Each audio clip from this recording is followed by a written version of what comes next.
ಕೌಸಲ್ಯ ತನ್ನ ಸಣ್ಣ ಸೊಸೆಗೆ ಎಲ್ಲ ಕೆಲಸವನ್ನು ಮಾಡಲು ಹೇಳಿಕೊಟ್ರು. ಹೀಗೆ ಕೆಲವೇ ದಿನದಲ್ಲಿ ಸಣ್ಣ ಸೊಸೆಯಾದ ಕುಸುಮ ಸಣ್ಣ ಸಣ್ಣದಾಗಿ ಮನೆ ಕೆಲಸವನ್ನು ಮಾಡಲು ಕಲಿತ್ಲು.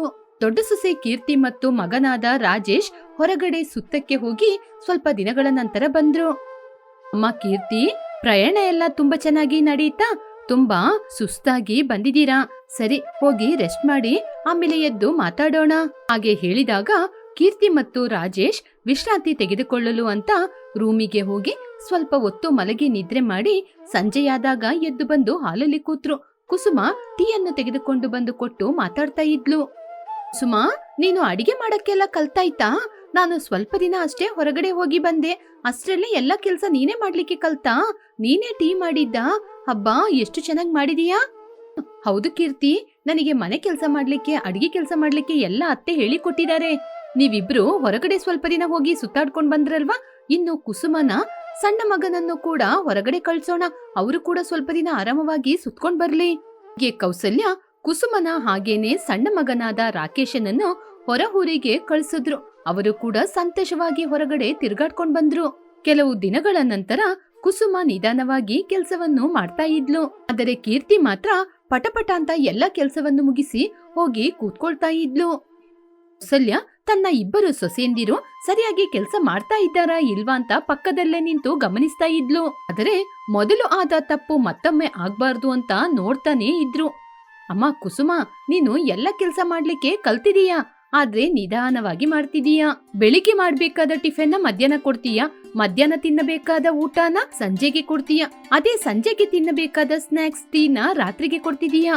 ಇನ್ನು ರಾತ್ರಿ ಊಟನ ಅದು ಮಧ್ಯರಾತ್ರಿ ತಡವಾಗಿ 12 ಗಂಟೆಗೆ ಕೊಡ್ತಾ ಇದೀಯಾ. ಹೀಗೆಲ್ಲ ಊಟ ಮಾಡಿ ಮಲಗಿದ್ರೆ ಹೇಗೆ ಜೀರ್ಣ ಆಗೋದು, ಹೇಗೆ ಎದ್ದೇಳೋದು? ಇಷ್ಟು ನಿಧಾನವಾಗಿ ನೀನು ಕೆಲಸ ಮಾಡ್ತಾ ಇದ್ರೆ ಎಲ್ಲ ಕೆಲಸವನ್ನು ಹೇಗೆ ಕಲಿತೀಯ ಕುಸುಮ?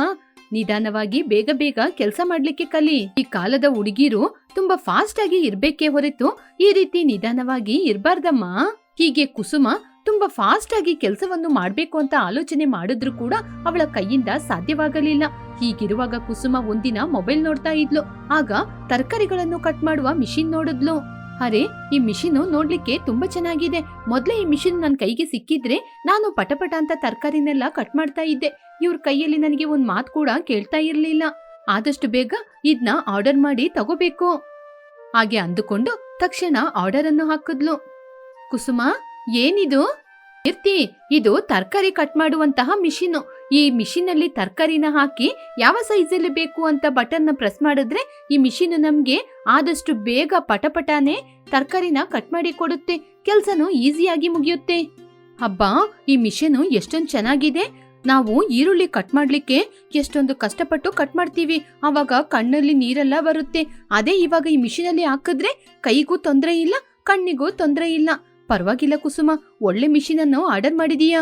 ಹೀಗೆ ಕುಸುಮ ಇನ್ನು ಕೆಲವು ದಿನಗಳಲ್ಲೇ ವಿಧ ವಿಧವಾದ ಆದಷ್ಟು ಬೇಗ ಅಡುಗೆ ಆಗುವಂತಹ ಕುಕ್ಕರ್ಗಳನ್ನು ಕೂಡ ತೆಗೆದುಕೊಂಡ್ಲು. ಅವುಗಳನ್ನು ನೋಡಿ ಕೀರ್ತಿ ತುಂಬಾನೇ ಸಂತೋಷ ಪಟ್ಲು. ಕೀರ್ತಿ, ಈ ಮಿಷಿನ್ ನೋಡ್ದ? ಇದು ಆದಷ್ಟು ಬೇಗ ನಮಗೆ ಅಡುಗೆಯನ್ನು ಮಾಡಿ ನಮ್ ಕೈಗೆ ಕೊಡುವಂತಹ ಮಿಷಿನ್. ಇದಕ್ಕೆ ನಾವು ಏನ್ ಮಾಡ್ಬೇಕು, ಎಷ್ಟೆಷ್ಟು ಹಾಕ್ಬೇಕು ಅಂತ ಮಾಡಿಕೊಟ್ರೆ ಸಾಕು. ಅಥವಾ ಕೆಲವೊಂದು ಸಲ ಏನೇನು ಇರ್ಬೇಕು ಅಂತ ಅದೇ ಹಾಕಿ ನಮಗೆ ತುಂಬಾ ರುಚಿ ರುಚಿಯಾಗಿ ಅಡುಗೆ ಕೊಡುತ್ತೆ. ಅದು ಮಾತ್ರನ, ಅತ್ತೆ ಜೊತೆ ನಾವು ಬೆಳಿಗ್ಗೆಯಿಂದ ಸಂಜೆ ತನಕ ಕಿಚನ್ ಅಲ್ಲೇ ನಿಂತ್ಕೊಂಡು ಕೆಲಸ ಆಗಿಲ್ಲ ಅಂತ ಬಯಸ್ಕೊಳ್ಳಕ್ಕೆ ಈ ಮಿಷಿನ್ ಅಲ್ಲಿ ಮಾತ್ರ ಅಡುಗೆ ಮಾಡಲು ಆರಂಭಿಸಿದ್ರೆ ಈ ಮಿಷಿನೇ ಎಲ್ಲ ಆದ್ಮೇಲೆ ಒಂದ್ ಬಜರ್ನ ಕೊಡುತ್ತೆ. ಆ ನಂತರ ನಾವು ತೆಗೆದು ಸವಿರುಚಿ ನೋಡ್ಬೋದು. ನಾನು ಇನ್ನೊಂದ್ ಮಿಷಿನ್ ನ ಆರ್ಡರ್ ಮಾಡಿದೀನಿ, ಅದನ್ನ ನೋಡಿದ್ರೆ ಇನ್ನೂ ಸಂತೋಷ ಪಡ್ತೀಯಾ? ಅದು ಏನು ಅಂತ ಹೇಳಲ್ವಾ? ನಾನು ಆರ್ಡರ್ ಮಾಡಿದೀನಿ, ಬಂದಾಗ ನೀನೇ ನೋಡು. ಕುಸುಮ ಆರ್ಡರ್ ಹಾಕಿದ್ದ ಮಿಷಿನ್ ಕೂಡ ಮನೆಗೆ ಬಂತು. ಕೀರ್ತಿ ಕುಸುಮ ತುಂಬಾ ಆತುರದಿಂದ ಕಾಯ್ತಾ ಇದ್ರು. ಅದರ ಒಳಗೆ ಇದ್ದಿದ್ದು ರೊಟ್ಟಿ ಮಾಡುವಂತಹ ಮಿಷಿನ್. ಹಿಟ್ಟನ್ನು ಅದೇ ಕಲಿಸಿ ರೊಟ್ಟಿ ಮಾಡಿ ಕೊಡುವ ಮಿಷಿನ್. ಕೀರ್ತಿ, ಇದು ಏನು ಅಂತ ಗೊತ್ತಾಗ್ತಾ ಇದೀಯಾ? ಇದು ಚಪಾತಿ ಮಾಡುವಂತಹ ಮಿಷಿನ್. ಇದರಲ್ಲಿ ಹಿಟ್ಟು ಮತ್ತು ನೀರನ್ನು ಹಾಕಿದ್ರೆ ಅದು ಚೆನ್ನಾಗಿ ಮುದ್ದೆ ಮಾಡಿ ಕೊಡುತ್ತೆ. ಆ ನಂತರ ಸಣ್ಣ ಸಣ್ಣ ಮುದ್ದೆ ಮಾಡಿ ಈ ರೊಟ್ಟಿ ಮೇಲೆ ಇಟ್ರೆ ರುಚಿ ರುಚಿಯಾದ ರೊಟ್ಟಿ ಬರುತ್ತೆ. ಏನ್ ಕುಸುಮ ಹೇಳ್ತಾ ಇದ್ದೀಯಾ? ಇದು ರೌಂಡ್ ಆಗಿ ಮೆತ್ತಗೆ ಮೃದುವಾಗಿರುವ ರೊಟ್ಟಿಗೆ ಕಲ್ಸಕ್ಕೆ ಗೊತ್ತಾ ಏನು? ನಮ್ಮ ಅತ್ತೆಗೆ ಚೆನ್ನಾಗಿ ಸ್ಮೂತ್ ಆಗಿ ಕಲ್ಸಿರುವ ರೊಟ್ಟಿನ ತಿಂದು ತಿಂದು ಅಭ್ಯಾಸ ಆಗ್ಬಿಟ್ಟಿದೆ. ರಾತ್ರಿಯಲ್ಲಿ ಅವ್ರು ತಿನ್ನುವಾಗ ಎಷ್ಟು ಸಲ ನಮ್ನ ಬೈತಾರೆ. ಈ ಮಿಷಿನಿಗೆ ಅದೆಲ್ಲ ಮಾಡಕ್ಕೆ ಗೊತ್ತಾ? ನಮ್ಮ ರೀತಿ ಈ ಮಿಷಿನ್ ಮೃದುವಾಗಿ ಮಾಡುತ್ತಾ ಹೇಳ್ ನೋಡೋಣ. ಅಯ್ಯೋ ಕೀರ್ತಿ, ನೀನ್ ಯಾಕೆ ಇಷ್ಟೊಂದು ಟೆನ್ಷನ್ ಆಗ್ತಾ ಇದ್ದೀಯಾ? ಈ ಮಿಷಿನು ನಾವು ಕೇಳುವಂತ ರೊಟ್ಟಿನ ತಯಾರಿಸಿ ಕೊಡುತ್ತೆ ಅಂತ ತಾನೆ ಈ ಮಿಷಿನ್ ಆರ್ಡರ್ ಮಾಡಿದ್ದು. ಬೇಕಾದ್ರೆ ಒಮ್ಮೆ ಮಾಡಿ ತೋರಿಸ್ತೀನಿ ನೋಡು. ಕುಸುಮ ಸ್ವಲ್ಪ ಹಿಟ್ಟು, ಉಪ್ಪು, ನೀರನ್ನು ಹಾಕಿ ಆ ಮಿಷಿನಿಗೆ ಹಾಕಿದ್ಲು. ಆಗ ಆ ಮಿಷಿನ್ ತುಂಬಾ ಮೃದುವಾದ ಹಿಟ್ಟನ್ನು ಕಲ್ಸಿಕೊಡ್ತು. ಆ ಹಿಟ್ಟನ್ನು ತೆಗೆದು ಸಣ್ಣ ಸಣ್ಣ ಉಂಡೆಗಳಾಗಿ ಮಾಡಿ ರೊಟ್ಟಿ ಮಾಡುವ ಮಿಷಿನಲ್ಲಿ ಇಟ್ಟಾಗ ಆ ಮಿಷಿನ್ ಮೃದುವಾದ ರೊಟ್ಟಿಯನ್ನು ಕೊಟ್ಟಿತು.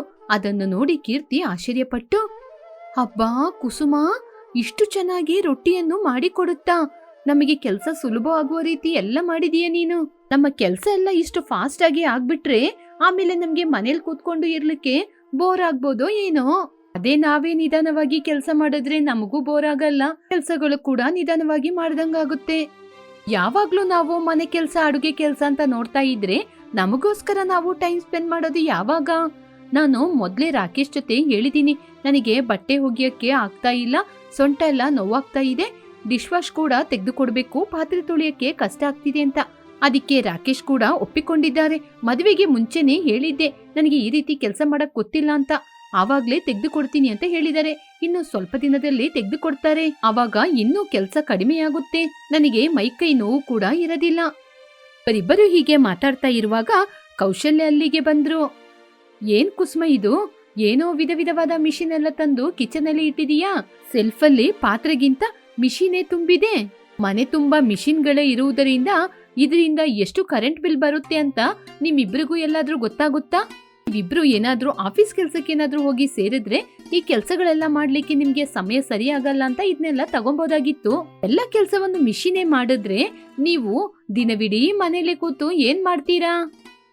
ನೀವೇನು ಟೆನ್ಷನ್ ಆಗ್ಬೇಡಿ, ನಾವಿದ್ನ ಪ್ರತಿದಿನ ಯೂಸ್ ಮಾಡಲ್ಲ, ಯಾವ ಸಮಯಕ್ಕೆ ಬೇಕೋ ಆವಾಗ ಮಾತ್ರ ಯೂಸ್ ಮಾಡೋದು ಹಾಗೆ ಅಂತ ಹೇಳಿ ಅಲ್ಲಿಂದ ಆಚೆ ಹೋದ್ಲು. ಆಗ ಯಾರೋ ಕಾಲಿಂಗ್ ಬೆಲ್ ಮಾಡಿದ್ರು. ಕುಸುಮ ಬಂದು ಬಾಗಿಲನ್ನು ತೆಗೆದು ನೋಡಿದಾಗ ಒಬ್ಬ ಡೆಲಿವರಿ ಬಾಯ್ ಡೆಲಿವರಿ ಮಾಡ್ಲಿಕ್ಕೆ ಅಂತ ಬಂದಿದ್ದ. ಏನ್ ಪಾರ್ಸಲ್ ಬಂದಿದೆ ಅಂತ ಓಪನ್ ಮಾಡಿ ನೋಡುವಾಗ ಮನೆ ಒರೆಸುವ, ಮನೆಯನ್ನು ಕ್ಲೀನ್ ಮಾಡುವ ಮಿಷಿನ್ ಬಂದಿತ್ತು. ಅದನ್ನು ನೋಡಿ ಅವಳು ತುಂಬಾ ಸಂತೋಷ ಪಟ್ಲು. ಕೆಳಗೆ ಬಗ್ಗಿ ಸೊಂಟ ನೋವಾಗಿ ಮನೆ ಒರೆಸೋದು ಗುಡ್ಸೋದು ಮಾಡಿ ಮಾಡಿ ಕಷ್ಟಪಡ್ತಿದ್ಲು. ಏನ್ ಕುಸುಮ ಇದು, ಮನೆ ಗುಡ್ಸಕ್ಕೆ ಒರ್ಸಕ್ಕೆ ಅಂತ ಮಿಷಿನ್ ಕೂಡ ತಂದಿದೀಯಾ? ಇದೆಲ್ಲ ಮಾತ್ರ ಅತ್ತೆಗೆ ಗೊತ್ತಾದ್ರೆ ಈ ಕೆಲ್ಸ ಮಾಡ್ಲಿಕ್ಕೆ ಕೂಡ ನಮ್ಗೆ ಕಳ್ಳತನ ಅಂತ ನಮ್ನ ಬೈತಾರೆ ಗೊತ್ತಾ? ಅತ್ತೆ ಏನಾದ್ರೂ ಹೇಳಿದ್ರೆ ಆಮೇಲೆ ನಾವಿಬ್ರೇ ಬೇಜಾರ್ ಮಾಡ್ಕೋಬೇಕು. ಏನ್ ಹೇಳ್ತೀಯಾ? ಇದೆಲ್ಲ ನಾನ್ ಯಾಕೆ ಗೊತ್ತಾ ಆರ್ಡರ್ ಮಾಡ್ತಾ ಇದ್ದೀನಿ, ನಾವು ನಮಗೋಸ್ಕರ ಟೈಮ್ ಸ್ಪೆಂಡ್ ಮಾಡ್ಬೇಕಲ್ವಾ? ಅದು ಮಾತ್ರನಾ, ನಮ್ಮ ಖರ್ಚಿಗೋಸ್ಕರ ನಾವು ಯಾರ ಜೊತೆ ಹಣ ಕೇಳೋದು? ಅದಕ್ಕೇನೆ ಮನೆಯಲ್ಲಿ ಕೂತು ವರ್ಕ್ ಫ್ರಮ್ ಹೋಮ್ ಮಾಡುವ ರೀತಿ ಕೆಲಸ ಹುಡುಕಿದೀನಿ. ನಮ್ಮ ಕೆಲ್ಸ ಎಲ್ಲ ಆದ್ಮೇಲೆ ನಾವಿಬ್ರ ಕೆಲಸ ಮಾಡ್ಬೋದು. ಈ ವಿಷಯ ನಮ್ಮ ಅತ್ತೆಗೆ ಗೊತ್ತಾದ್ರೂ ಕೂಡ ನಮ್ಮಿಬ್ಬರನ್ನ ಏನೂ ಹೇಳೋದಿಲ್ಲ. ಪ್ರತಿಯೊಂದಕ್ಕೂ ನಮ್ಮ ಗಂಡಂದಿರ ಜೊತೆನೆ ನಾವು ಹಣ ಕೇಳ್ತೀವಲ್ವಾ, ನಮಗೂ ಕೂಡ ಬೇಜಾರಾಗುತ್ತೆ ಅಲ್ವಾ? ಯಾಕೆ ಕೀರ್ತಿ, ನಾನು ನಿನಗೆ ಬೈಗಳ ತಿನ್ಸುವ ಕೆಲಸ ಮಾಡ್ತೀನಿ? ಹಾಗೆಲ್ಲ ಮಾಡೋದಿಲ್ಲ, ನನ್ಗೆ ನೀನಂದ್ರೆ ತುಂಬಾ ಇಷ್ಟ. ಹೀಗೆ ಮಾತಾಡ್ತಾ ಇರುವಾಗ ಅಲ್ಲಿಗೆ ಕೌಸಲ್ಯ ಬಂದ್ಲು. ಏನು ಹೊಸ ಪಾರ್ಸಲ್ ಬಂತಾ? ಹೌದು, ಇವಾಗ ಏನ್ ತರಿಸ್ದೆ ಕುಸುಮ? ಅತ್ತೆ, ಈ ಮಿಷಿನು ಮನೆ ಒರ್ಸೋದು ಗುಡಿಸೋದು ಅಂತ ಎಲ್ಲ ಕೆಲಸವನ್ನು ಮಾಡುತ್ತೆ. ಅತ್ತೆ, ನಾನ್ ಯಾಕೆ ಈ ಮಿಷಿನ್ ಎಲ್ಲ ತರ್ತಾ ಇದ್ದೀನಿ ಅಂತ ನಿಮ್ಗೆ ಗೊತ್ತಾಗ್ಬೇಕಾ? ನನಗೂ ಕೀರ್ತಿಗೂ ಒಂದು ಒಳ್ಳೆ ವರ್ಕ್ ಫ್ರಮ್ ಹೋಮ್ ನ ನೋಡಿದೀನಿ. ಅದರಿಂದ ಲ್ಯಾಪ್ಟಾಪ್ ನ ಇಟ್ಕೊಂಡು ಒಂದ್ ಕಡೆ ಕೂತ್ಕೊಂಡು ಕೆಲಸ ಮಾಡಿದ್ರೆ ಸಾಕು, ಕೈ ತುಂಬಾ ಹಣವನ್ನು ಸಂಪಾದನೆ ಮಾಡಬಹುದು. ನಾವು ಕೂಡ ನಮ್ಮ ಮನೆ ಕೆಲ್ಸನ ಬೇಗ ಬೇಗ ಮುಗಿಸಿದ್ರೆ ಆ ನಂತರ ಕೂತು ನಾವಿಬ್ರು ಕೆಲಸ ಮಾಡ್ಬೋದಲ್ಲತ್ತೆ. ಅದಕ್ಕೇನೆ ಇದು ಯಾವ ರೀತಿ ಮಿಷಿನ್ ಅಂದ್ರೆ ನಾವು ಕಷ್ಟಪಡದೆ ಎಲ್ಲ ಕೆಲಸವನ್ನು ಮಾಡಿಕೊಡುತ್ತೆ. ಹೌದಾ, ನೀನು ನಿಮ್ಮಿಬ್ರಿಗೋಸ್ಕರ ಜಾಬ್ ನೋಡಿದೀಯಾ? ಒಳ್ಳೆ ಕೆಲಸ ಮಾಡಿದೀಯಮ್ಮ. ಇದ್ರಲ್ಲಿ ನನಗೇನಿದೆ, ನೀವಿಬ್ರು ಒಗ್ಗಟ್ಟಿನಿಂದ ಮನೆ ಕೆಲಸವನ್ನೆಲ್ಲ ಮಾಡಿ ಆ ನಂತರ ನಿಮ್ಮ ಕೆಲಸವನ್ನು ನೀವು ಮಾಡ್ಕೊಂಡ್ರೆ ನಾನ್ ಮಾತ್ರ ನಿಮ್ಗೆ ಏನ್ ಹೇಳ್ತೀನಿ. ಕುಸುಮ ಮತ್ತು ಕೀರ್ತಿ ಮಿಷಿನ್ ಇಂದ ಕೆಲಸವನ್ನು ಮಾಡಿಕೊಂಡು ಆ ನಂತರ ಮನೆಯಲ್ಲೇ ಆರಾಮವಾಗಿ ಜಾಬ್ ಮಾಡ್ತಾ ಇದ್ರು. ಕುಶಲನಿಗೆ ಮಾಡ್ರನ್ ಆಗಿ ಸಣ್ಣ ಸಣ್ಣದಾಗಿ ಕೂದಲನ್ನು ಕತ್ತರಿಸುವ ಹೆಣ್ಮಕ್ಳಂದ್ರೆ ಇಷ್ಟನೇ ಆಗಲ್ಲ. ತನ್ನ ಗಂಡು ಮಕ್ಕಳಿಗೋಸ್ಕರ ಉದ್ದವಾದ ಕೂದಲಿರುವ ಹುಡುಗಿಯರನ್ನು ಹುಡುಕ್ತಾ ಇದ್ರು. ಈ ರೀತಿ ಹುಡುಗಿಯರನ್ನು ಹುಡುಕ್ತಾ ಇದ್ದಾಗ ಅವರ ಗೆಳತಿಯರಾದ ಸುಜಾತ ಅವರನ್ನು ನೋಡಲು ಬಂದಿದ್ರು. ಏನ್ ಸುಜಾತ, ನೀನು ನಿನ್ನ ಮಕ್ಕಳಿಗೋಸ್ಕರ ದೊಡ್ಡ ದೊಡ್ಡ ಸಂಬಂಧನ ಹುಡುಕ್ತಾ ಇದೀಯಂತೆ? ನೀನು ಹೇಳುವ ಹಾಗೆ ಈ ಕಾಲದಲ್ಲಿ ಯಾರು ಉದ್ದವಾದ ಕೂದಲಿರುವ ಸೊಸೆಯಂದಿರು ಸಿಗ್ತಾರೆ? ಇವಾಗಿರುವ ಹೆಣ್ಮಕ್ಳು ಕೂದ್ಲು ಸಣ್ಣದಾಗಿರ್ಬೇಕು, ಕೆಲ್ಸ ಇದೆ, ಮೇಂಟೈನ್ ಮಾಡಕ್ಕಾಗಲ್ಲ ಅಂತ ಕೂದಲ್ನ ಉದ್ದವಾಗಿ ಬೆಳೆಸ್ಕೊಳ್ಳೋದನ್ನೇ ನಿಲ್ಸ್ಬಿಟ್ಟಿದ್ದಾರೆ. ನಿನಗ್ ಗೊತ್ತಿದೆಯಾ? ಒಳ್ಳೆ ಹುಡುಗಿ ಸಿಗ್ಬೇಕು ಅನ್ನೋದು ಪರವಾಗಿಲ್ಲ, ಉದ್ದವಾದ ಕೂದಲಿರುವ ಹುಡುಗಿನೇ ಬೇಕಂದ್ರೆ ಏನೇ ಕೌಸಲ್ಯ? ಇಲ್ಲ ಸುಜಾತ, ಇವಾಗಿನ ಹೆಣ್ಮಕ್ಳಿಗೆ ಸಮಾಧಾನ ಅನ್ನೋದೇ ಇಲ್ಲ. ಇವಾಗ ಅವರಿಗೋಸ್ಕರ ಅವರೇ ಜವಾಬ್ದಾರಿಯಾಗಿ ಕೆಲಸ ಮಾಡೋದಿದ್ರೆ ಮುಂದಿನ ದಿನಗಳಲ್ಲಿ ನಮಗೋಸ್ಕರ ಜವಾಬ್ದಾರಿಯಾಗಿ ಏನ್ ಮಾಡ್ತಾರೆ? ಅದಕ್ಕೇನೆ ಆ ರೀತಿ ಇರುವ ಸೊಸೆಂದಿರ್ನ ನಾನು ಹುಡುಕ್ತಾ ಇದ್ದೀನಿ. ಅವರಿಗೇನೆ ನಂಬಿಕೆ ಸಮಾಧಾನ ಇಲ್ಲದಿರುವಾಗ ಅಂತಹ ಹುಡುಗಿರು ನಮ್ನ ಹೇಗೆ ನೋಡ್ಕೋತಾರೆ? ಇವಾಗಿನ ಹುಡುಗಿರಿಗೆ ತಾಳ್ಮೆ ಅನ್ನೋದೇ ಇಲ್ವೇ ಇಲ್ಲ. ಯಾವಾಗ ನೋಡಿದ್ರು ಕೈಯಲ್ಲೊಂದು ಫೋನ್ ಇಟ್ಕೊಂಡು ಸೋಷಿಯಲ್ ಮೀಡಿಯಾ ಕಡೆನೆ ಗಮನ ಹರಿಸ್ತಾರೆ. ಇದರಿಂದ ಇನ್ನೂ ಕೂದಲು ಉದುರ್ತಾನೆ ಇದೆ. ಅದೇ ಹಾಗಾದ್ರೆ ಇನ್ನು ನಿನಗೆ ಅನುಕೂಲಕರ ಆಗುವ ಸೊಸೆಯಂದಿರು ಸಿಗುವ ತನಕ ಹುಡುಕೊಂಡೇ ಇರು. ಹೀಗೆ ಸುಜಾತಮ್ಮ ಮಾತಾಡಿ ಅಲ್ಲಿಂದ ಹೊರಟು ಅವರ ಮನೆಗೆ ಹೋದ್ರು. ಹೀಗಿರುವಾಗ ಒಂದು ದಿನ ಕೌಶಲ್ಯಮ್ಮ ಒಂದು ಹುಡುಗಿನ ನೋಡಿದ್ರು. ಆ ಹುಡುಗಿಗೆ ಕೂದಲು ಉದ್ದವಾಗಿತ್ತು. ಅದನ್ನು ನೋಡಿದ ತಕ್ಷಣ ಕೌಸಲ್ಯ ಆಶ್ಚರ್ಯಪಟ್ರು. ಈ ಸಂಬಂಧ ಸರಿಯಾಗಿರುತ್ತೆ ಅಂತ ದೊಡ್ಡ ಮಗನಾದ ರಾಜೇಶಿಗೂ ಆ ಹುಡುಗಿಗೂ ಮದುವೆಯನ್ನು ಮಾಡಿಸಿದ್ರು. ಅಕ್ಕಪಕ್ಕದ ಜನರೆಲ್ಲ ಕೀರ್ತಿಯ ಕೂದಲನ್ನು ನೋಡಿ ತುಂಬಾ ಹೆಮ್ಮೆಯಿಂದ ಮಾತಾಡಿ ಹೋಗ್ತಾ ಇದ್ರು. ಇಲ್ ನೋಡಮ್ಮ ಕೀರ್ತಿ, ಅಕ್ಕಪಕ್ಕದ ಜನರ ಕಣ್ಣೆಲ್ಲ ನಿನ್ನ ಕೂದಲಿನ ಮೇಲೇನೆ ಇದೆ. ಹೊರಗಡೆ ಹೋಗುವಾಗ ಕೂದಲನ್ನ ಯಾರಿಗೂ ತೋರ್ಸದೆ ಹೋಗು, ಬೇಕಂದ್ರೆ ಮಡಚಿ ಜಡೆ ಕೂಡ ಹಾಕೋ. ಅದೆಲ್ಲ ಏನೂ ಇಲ್ಲ ಅತ್ತೆ, ನನಗೆ ನಮ್ಮೂರಲ್ಲೂ ಕೂಡ ನನ್ನ ಕೂದಲನ್ನ ನೋಡಿ ಎಷ್ಟೋ ಜನರು ಕಣ್ಣಾಗ್ತಾ ಇದ್ರು. ಅದನ್ನೇ ನಾನು ಕೇರ್ ಮಾಡ್ಕೊಂಡಿಲ್ಲ. ಯಾಕೆ ಅಂದ್ರೆ ನಾನು ನಮ್ಮ ಅಜ್ಜಿ ತಯಾರಿಸಿ ಕೊಡುವಂತಹ ಎಣ್ಣೆಯನ್ನೇ ಉಪಯೋಗ ಮಾಡೋದು. ಕೆಮಿಕಲ್ ಇಂದ ಆಗುವಂತಹ ಶಾಂಪ್ನೆಲ್ಲ ಉಪಯೋಗ ಮಾಡೋದಿಲ್ಲ. ಸೀಕಾಕಾಯಿಂದನೇ ನಾನು ತಲೆಗೆ ಸ್ನಾನ ಮಾಡೋದು. ಸರಿ ಕಣಮ್ಮ, ನಿನ್ ಮನ್ಸಿಗೆ ಏನ್ ಅನ್ಸುತ್ತೋ ಅದನ್ನೇ ಮಾಡು. ನಿನ್ನ ಕೂದ್ಲು ನಿನ್ನಿಷ್ಟ. ಸ್ವಲ್ಪ ದಿನಗಳ ನಂತರ ಕೌಶಲ್ಯ ತನ್ನ ಸಣ್ಣ ಮಗನಾದ ರಾಕೇಶಿಗೂ ಸಂಬಂಧವನ್ನು ಹುಡುಕ್ತಾ ಇದ್ರು. ಈ ರೀತಿ ಸಂಬಂಧ ಹುಡುಕುವಾಗ ಸಿಟಿಯಲ್ಲಿರುವ ಒಂದು ಹುಡುಗಿಯ ಬಗ್ಗೆ ಅವರಿಗೆ ವಿಷಯ ಗೊತ್ತಾಯಿತು. ಆ ಹುಡುಗಿಯ ಕೂದಲು ಮೊಣಕಾಲಿನ ತನಕ ಇತ್ತು. ಆದ್ರೆ ಆ ಕೂದಲನ್ನು ನೋಡಿ ವಿಷಯ ಮುಂದೆ ಏನು ಇದೆ ಅಂತ ಏನು ತಿಳಿದುಕೊಳ್ಳದೆ ತನ್ನ ಸಣ್ಣ ಮಗನಿಗೆ ನಿಶ್ಚಿತಾರ್ಥ ಮಾಡಿ ಮನೆಗೆ ಬಂದ್ರು. ಅತ್ತೆ, ಆ ಹುಡುಗಿಯ ಕೂದಲನ್ನು ನೋಡಿ ಮಾತ್ರ ಹಿಂದೆ ಮುಂದೆ ಆಲೋಚನೆ ಮಾಡದೆ, ಯಾರ ಜೊತೆನೂ ಕೇಳದೆ, ಯಾರ ಜೊತೆನೂ ಏನು ಮಾತನಾಡದೆ ಆ ಹುಡುಗಿಯನ್ನು ನಿಶ್ಚಿತಾರ್ಥ ಮಾಡ್ಕೊಂಡು ಮನೆಗ್ ಬಂದಿದ್ದೀರಲ್ವಾ? ಮುಂದೆ ನಡಿಬಾರ್ದೇನಾದ್ರೂ ನಡೆದೋದ್ರೆ ಕಷ್ಟಪಡೋದು ನಾವೇ ತಾನೆ. ಮುಖ್ಯವಾಗಿ ರಾಕೇಶ್ ಕಷ್ಟಪಡಲ್ವಾ? ಅಲ್ಲಿ ಆಲೋಚನೆ ಮಾಡ್ಲಿಕ್ಕೆ ಏನಮ್ಮ ಇದೆ? ನಿನ್ನ ನೋಡಿದ ತಕ್ಷಣ ಕೂಡ ನನಗೆ ತುಂಬಾನೇ ಇಷ್ಟ ಆಯ್ತು. ನಿನ್ನ ಈ ಮನೆ ಸೊಸೆಯನ್ನಾಗಿ ಮಾಡ್ಕೊಂಡಿಲ್ವಾ? ಆ ಹುಡುಗಿನ ನೋಡಿದ ತಕ್ಷಣ ಆ ಹುಡುಗಿಗೆ ಉದ್ದವಾದ ಕೂದಲಿದೆ ಅಂದ್ರೆ ತಾಳ್ಮೆ ಜಾಸ್ತಿ ಇರ್ಬೇಕು. ಹೀಗೆ ಮಾತಾಡ್ತಾ ಇರುವಾಗ ಸುಜಾತ ಮನೆಗೆ ಬಂದ್ರು. ಏನ್ ಕೌಸಲ್ಯ, ಸಣ್ಣ ಮಗನಿಗೆ ಕೂಡ ಹುಡುಗಿಯನ್ನು ನೋಡಿ ನಿಶ್ಚಿತಾರ್ಥ ಮಾಡ್ಕೊಂಡ್ ಬಂದೆ ಅಂತೆ. ನಿನ್ನ ದೊಡ್ಡ ಸೊಸೆಯ ಕೂದಲು ಉದ್ದವಾಗಿದೆ ಅಂತ ತುಂಬಾ ಹೆಮ್ಮೆ ಪಡ್ತಾ ಇದ್ದೆ. ಈಗ ದೊಡ್ಡ ಸೊಸೆಗಿಂತ ಸಣ್ಣ ಸೊಸೆಯ ಕೂದಲು ತುಂಬಾ ಉದ್ದವಾಗಿದೆ ಅಲ್ವಾ? ಇನ್ನೆಷ್ಟೊಂದು ಹೆಮ್ಮೆ ಪಡ್ತೀಯೋ. ಇವಾಗ ಕೀರ್ತಿಗಿಂತ ಉದ್ದವಾದ ಕೂದಲಂತೆ. ಅಮ್ಮ ಕೀರ್ತಿ, ನೀನು ನೋಡ್ಕೊಮ್ಮ. ಅಂದ್ರೆ ನಿನ್ ಮೇಲೇನು ತುಂಬಾ ಅಧಿಕಾರ ಚಲಾಯಿಸ್ಬೋದಲ್ವಾ? ಅದಕ್ಕೆ ಹೇಳ್ದೆ. ಒಬ್ರಿಗೊಬ್ರು ಜುಟ್ಟು ಜುಟ್ಟು ಹಿಡ್ಕೊಂಡು ಜಗಳ ಆಡುವ ಸಂಭವ ಬರ್ಬೋದು. ಯಾಕಂದ್ರೆ ಉದ್ದವಾದ ಕೂದಲಲ್ವಾ? ಅದು ಮಾತ್ರ ಅಲ್ಲ ಸುಜಾತ, ಒಬ್ಬರ ಕೈಯಲ್ಲಿರುವ ವಸ್ತು ಇನ್ನೊಬ್ಬರ ಕೈಯಲ್ಲಿ ಇಲ್ಲದಿದ್ರೆ ಅವರಿಗೆ ಹೊಟ್ಟೆ ಕಿಚ್ಚಾಗುತ್ತೆ. ಆದ್ರೆ ನನಗೆ ಬರುವಂತಹ ಇಬ್ಬರು ಸೊಸೆಂದಿರಿಗೆ ಉದ್ದವಾದ ಕೂದಲಿದೆ. ಇಲ್ ನೋಡು, ನಿನಗೆ ಸಣ್ಣ ಕೂದ್ಲು, ನಿನ್ ಸೊಸೆಗೆ ಹೆಗಲು ತನಕ ಮಾತ್ರ ಕೂದ್ಲಿರೋದು. ಅದಕ್ಕೇನೆ ನನ್ ಸೊಸೆ ಕೂದಲನ್ನು ನೋಡಿ ನೀನು ಹೊಟ್ಟೆ ಕಿಚ್ಚು ಪಡೋದು. ಸರಿ ಸರಿ, ಸಮಯ ಸಿಕ್ಕಿದ್ರೆ ನನ್ ಕಾಲ್ನನ್ನು ಕೂಡ ನೀನು ಎಳಿತೀಯ. ಸರಿ, ಮನೇಲಿ ತುಂಬಾ ಕೆಲ್ಸ ಇದೆ, ನಾನಿನ್ನು ಹೊರಡ್ತೀನಿ. ಹೀಗೆ ಸುಜಾತಮ್ಮ ಅಲ್ಲಿಂದ ಹೊರಟೋದ್ರು. ಹೀಗೆ ಸ್ವಲ್ಪ ದಿನದಲ್ಲಿ ಒಳ್ಳೆ ಮುಹೂರ್ತ ದಿನ ನೋಡಿ ರಾಕೇಶಿಗೂ ಕುಸುಮನಿಗೂ ಮದುವೆಯನ್ನು ಮಾಡಿದ್ರು ಕೌಸಲ್ಯ. ಕುಸುಮ ಒಂದಿನ ತಲೆಗೆ ಸ್ನಾನ ಮಾಡಿ ಕೂದ್ಲು ಹಾರ್ಸಕ್ಕೆ ಬಂದ್ಲು. ಏನಮ್ಮ ಕುಸುಮ, ಇಷ್ಟೊಂದು ಘಮಘಮ ವಾಸನೆ ಬರ್ತಾ ಇದೆ. ತಲೆಗೆ ಏನ್ ಹಾಕಿ ಸ್ನಾನ ಮಾಡ್ದೆ? ಸೆಂಟ್ ಏನಾದ್ರೂ ಹಾಕೊಂಡ? ಅದೆಲ್ಲ ಏನೂ ಇಲ್ಲತ್ತೆ, ನಾನು ನನ್ನ ಜುಟ್ಟನ್ನ ಸಂರಕ್ಷಣೆ ಮಾಡ್ಲಿಕ್ಕೆ ಏನೇನೋ ಮಾಡ್ತೀನಿ. ಅದ್ರಿಂದನೇ ನನ್ ಕೂದ್ಲಲ್ಲಿ ಯಾವಾಗ್ಲೂ ಒಳ್ಳೆ ಘಮಘಮ ವಾಸನೆ ಬರೋದು. ಹೌದತ್ತೆ, ನಿಮ್ ಮಗ ಎಲ್ಲಿ ಕಾಣ್ತಾ ಇಲ್ಲ? ಬೆಳಿಗ್ಗೆಯಿಂದ ಕಾಣ್ತಾನೆ ಇಲ್ಲ. ಅವನಿಗೆ ಬೆಳಿಗ್ಗೆ ಜಿಮ್ಮಿಗೆ ಹೋಗುವ ಅಭ್ಯಾಸ ಇದೆ ಕಣಮ್ಮ. ಜಿಮ್ಮಿಂದ ಬಂದ ತಕ್ಷಣ ಅವನಿಗೆ ಬಿಸಿ ಬಿಸಿ ಒಂದು ಗ್ಲಾಸ್ ಹಾಲು ಕುಡಿಯುವ ಅಭ್ಯಾಸ ಕೂಡ ಇದೆ. ಹೌದಾ ಅತ್ತೆ? ಹಾಗಾದ್ರೆ ಬಾದಾಮ್ ಹಾಲ್ನ ನಾನೋಗಿ ರೆಡಿ ಮಾಡ್ತೀನಿ. ಅಮ್ಮ, ನನಗೊಂದು ಸಂದೇಹ. ಹೌದು, ನಿನ್ ಕೂದ್ಲು ಇಷ್ಟೊಂದು ಪಳಪಳ ಅಂತ ಸಾಫ್ಟ್ ಆಗಿ ಇಷ್ಟೊಂದು ಉದ್ದವಾಗಿ ಬಿಗ್ ರೀತಿಯ ಕಾಣಿಸ್ತಾ ಇದೆ ಅಲ್ವಾ?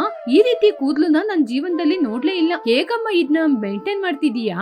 ಅತ್ತೆ, ನನಗೆ ಚಿಕ್ಕ ವಯಸ್ಸಿಂದ ನನ್ನ ಕೂದ್ಲುನ ಉದ್ದವಾಗಿ ನೀಳವಾಗಿ ಬೆಳೆಸ್ಕೋಬೇಕು ಅಂತ ತುಂಬಾ ಆಸೆ.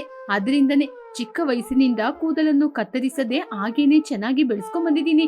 ಅದು ಮಾತ್ರ ಅಲ್ಲ, ನನ್ ಕೂದ್ಲಿಗೆ ನಾನು ತುಂಬಾ ಕಾಸ್ಟ್ಲಿ ಆದ ಶ್ಯಾಂಪೂ ಆಯಿಲ್ ನನೇ ಉಪಯೋಗ ಮಾಡೋದು. ಅದರಿಂದನೇ ನನ್ನ ಕೂದ್ಲು ನೋಡ್ಲಿಕ್ಕೆ ಪಳಪಳ ಅಂತ ಹೊಳಿತಾ ತುಂಬಾ ಶೈನಿಂಗ್ ಆಗಿರೋದು. ನನ್ನ ಕೂದ್ಲು ನೋಡಕ್ಕೆ 2 ಕಣ್ಣೇ ಸಾಕಾಗಲ್ಲ. ಅದಕ್ಕೆ ಅತ್ತೆ, ನನ್ ಕೂದ್ಲು ಅಂದ್ರೆ ನನಗೆ ತುಂಬಾನೇ ಗರ್ವ. ಆದ್ರೆ ಸ್ವಲ್ಪ ಹೆಂಗಸರು ನೋಡಿ ಭುಜ ತನಕ ಮಾತ್ರ ಕೂದ್ಲಿರುತ್ತೆ, ಅವ್ರನ್ನ ನೋಡಿದ್ರೆ ನಂಗೆ ತುಂಬಾನೇ ಕೋಪ ಬರುತ್ತೆ.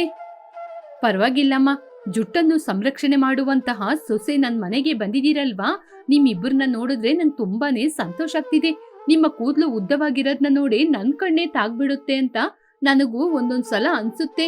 ತುಂಬಾ ಚೆನ್ನಾಗಿಟ್ಕೊಂಡಿದ್ದೀರಾ. ಕೌಶಲ್ಯ, ಕುಸುಮ ಇಬ್ಬರು ಜುಟ್ಟಿನ ಬಗ್ಗೆ ಮಾತಾಡುವುದನ್ನು ಕೇಳಿ ಕೀರ್ತಿಗೆ ಕೋಪ ಬಂತು. ಅಲ್ಲಿಂದ ಹೊರಟೋದ್ಲು. ಕುಸುಮನ ಕೂದಲನ್ನು ನೋಡಿ ಅಕ್ಕಪಕ್ಕದ ಜನರು ಎಲ್ಲರೂ ತುಂಬಾನೇ ಹೊಗಳ್ತಾನೆ ಇದ್ರು. ಕೂದಲಿಗೆ ಏನೇನ್ ಆಗ್ತೀಯಾ, ಯಾಕೆ ಹೀಗೆ ಪಳಪಳ ಅಂತ ಹೊಳಿತಾ ಇದೆ ಅಂತ ಎಲ್ರು ಕೇಳ್ತಾ ಇದ್ರು.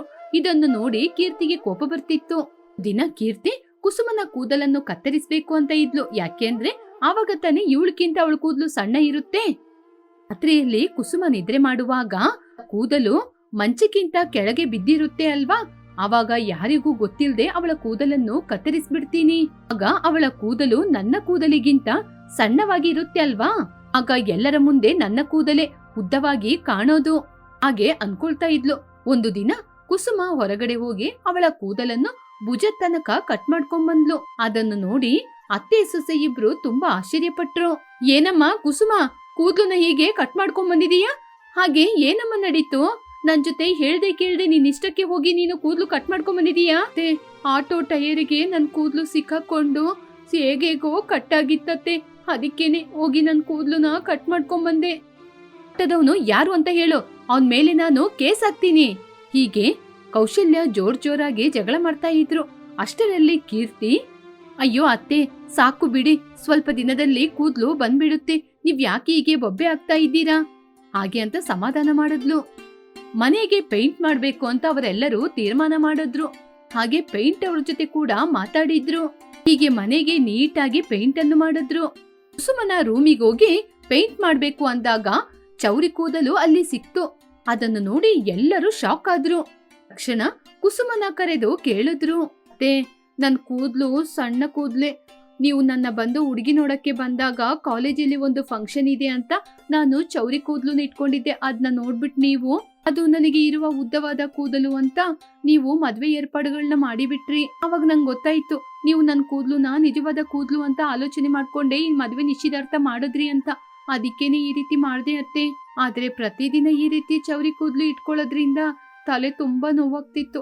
ಅದಕ್ಕೇನೆ ಅವತ್ತು ಆಟೋದಲ್ಲಿ ನನ್ ಕೂದ್ಲು ಸಿಕ್ಕಾಕೊಳ್ತು ಅಂತ ನಿಮ್ಮೆಲ್ಲರ ಜೊತೆ ಸುಳ್ಳು ಹೇಳ್ದೆ. ನಿಮ್ ಜೊತೆ ಸುಳ್ಳು ಹೇಳ್ದೆ ಅಂತ ತಪ್ಪಾಗಿ ತಿಳ್ಕೊಬೇಡಿ. ಆದ್ರೆ ನನ್ನಿಂದ ಸುಳ್ಳು ಹೇಳದೆ ಇರಕ್ ಆಗಿಲ್ಲ ಅತ್ತೆ. ಮನ ಎಲ್ಲಿ ಅತ್ತೆ ಜಾಸ್ತಿ ಬೈತಾರೆ ಅಂತ ಕೀರ್ತಿ ಮಧ್ಯದಲ್ಲಿ, ಅತ್ತೆ ನಡೆದಿದ್ದೇನೋ ನಡೆದೋಯ್ತು, ಇನ್ನು ಈ ಕೂದಲಿನ ಬಗ್ಗೆ ಆಲೋಚನೆ ಮಾಡೋದ್ ಬಿಟ್ಬಿಟ್ಟು ನಮ್ಮ ಕುಟುಂಬದ ಬಗ್ಗೆ ಆಲೋಚನೆ ಮಾಡಿ ಅತ್ತೆ. ಹೀಗೆ ಮಾತು ಬದಲಾಯಿಸಿ ಎಲ್ಲರೂ ಸಂತೋಷವಾಗಿ ಇರುವ ರೀತಿ ಮಾಡಿದ್ಲು. ಕುಸುಮ ನಿಜ ಒಪ್ಪಿಕೊಂಡ ಕಾರಣ ಇನ್ನು ಏನು ಮಾಡಲು ಸಾಧ್ಯವಿಲ್ಲ ಅಂತ ಕೌಶಲ್ಯ ಕೂಡ ಸಣ್ಣ ಸೊಸೆಯನ್ನು ಒಪ್ಪಿಕೊಂಡ್ಲು. ನಂತರ ಕುಸುಮ ಕೀರ್ತಿ ಕೊಡುವ ಆಯಿಲ್ ಅನ್ನು ಉಪಯೋಗ ಮಾಡಿದ್ಲು. ಹೀಗೆ ಕುಸುಮನ ಕೂದಲು ಕೂಡ ಬೆಳೆಯಲಾರಂಭಿಸಿತು. ಹೀಗೆ ಇಬ್ಬರು ಸೊಸೆಯಂದನ್ನು ನೋಡಿ ಕೌಸಲ್ಯ ತುಂಬಾನೇ ಸಂತೋಷ ಪಟ್ಲು.